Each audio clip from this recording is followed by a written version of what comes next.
لا يستوي القاعدون من المؤمنين غير أولي الضرر والمجاهدون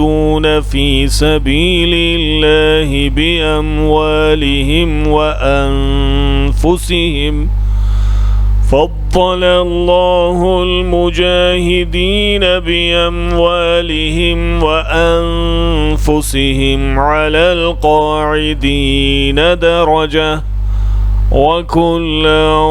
وعد الله الحسنى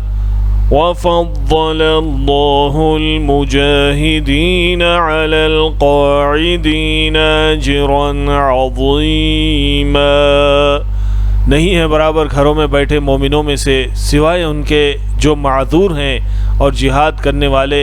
अल्लाह की राह में अपने मालों से और अपनी जानों से। फजीलत बख्शी है अल्लाह ने जिहाद करने वालों को अपने मालों से और अपनी जानों से बैठे रहने वालों पर दर्जों में, और सबसे वादा किया है अल्लाह ने उम्दा और फजीलत बख्शी अल्लाह ने जिहाद करने वालों को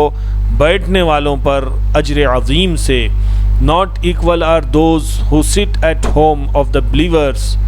other than those who are disabled and those who strive in the cause of Allah